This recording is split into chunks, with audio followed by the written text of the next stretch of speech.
All right, so in the last lesson, we looked at how to use HTML lists that were ordered as well as unordered. In this lesson, I want to talk about the image element and how we can incorporate images into our website. So the image tag is, again, a self-closing tag, so it doesn't need to be closed. But for the image element, just providing an image tag isn't enough. You also need to specify the source, and that's the source of the image that will be displayed.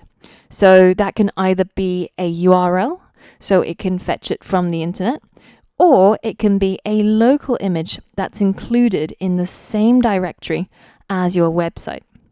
So we're going to look at both types.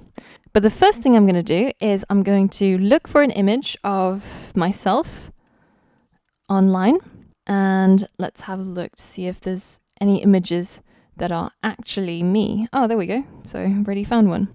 So this comes from my Twitter, and you can also probably go to your own Twitter or your Facebook, and you can right click on the image and simply copy the image address. Now, if I paste it here, you can see the whole URL of where that image is located. And if I hit enter, my browser will fetch that image from that location.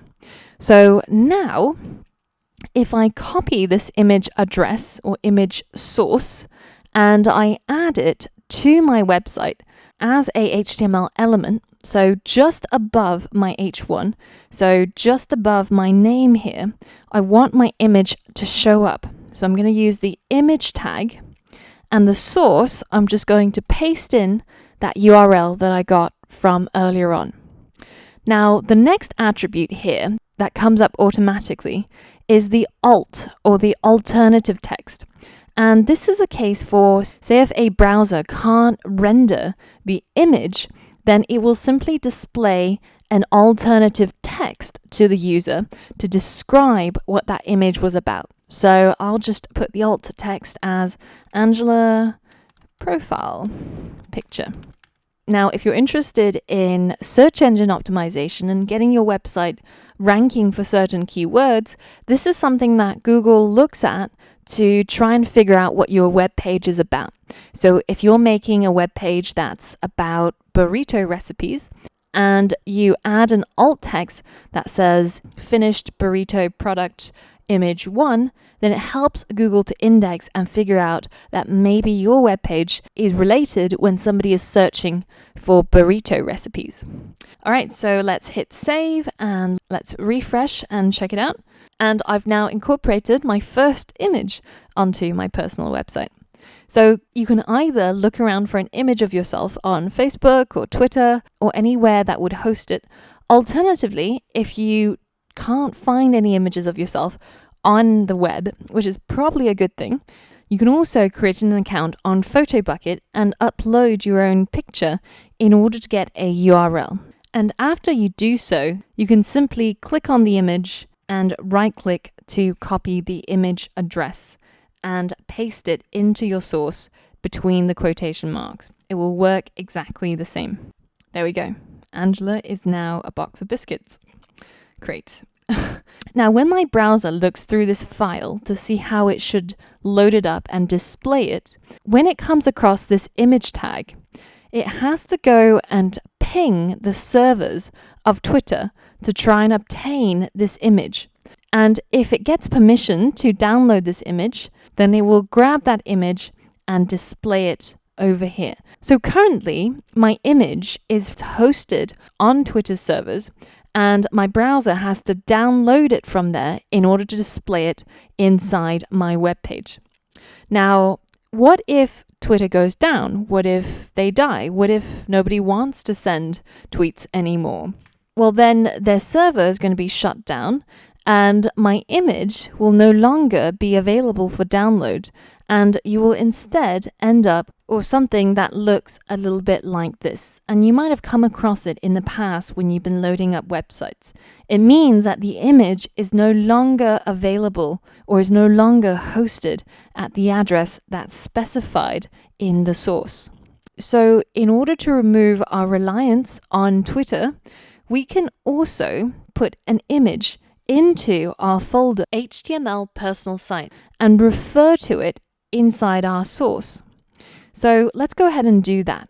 Now, if I go onto my desktop inside web development, inside the folder HTML personal site, I can drag and drop or paste an image of me into this folder. And now my index.html and my picture called angela.png is in the same folder, and I can refer to it inside my code.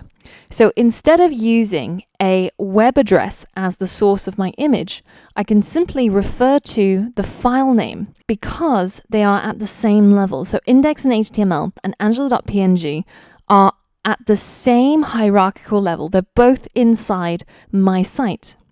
Now, if I had an images folder and I put my image into there, then I would have to add a path to get there. So it would be something like this. Now, both ways work, and you can do it either way you like.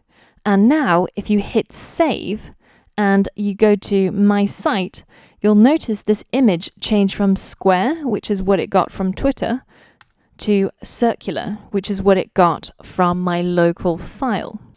Now, in my case, I'd cropped my image to a circle using Photoshop. But if you wanted to create your own circular image, you can use a tool like crop-circle.imageonline.co. And here you'll be able to upload an image and crop the part of the image that you're interested and get it as a circle and be able to download it to use it in your website. And there we go. We've managed to brighten up our homepage by adding an image of ourselves to the top of it using the image tag. And we've started to look at these HTML attributes. And you can see that every single HTML element in the MDN reference also has a section on attributes. And we're really only touching the surface here because there's other attributes that you can add to the image element or most other elements that you decide to use. And we're going to be looking at these attributes as we come across them for different HTML elements. Now, in the next lesson, we're going to be looking at anchor tags and how we can start adding links into our website and how we can create new pages that can be linked to from our homepage. So for all of that and more, I'll see you on the next lesson.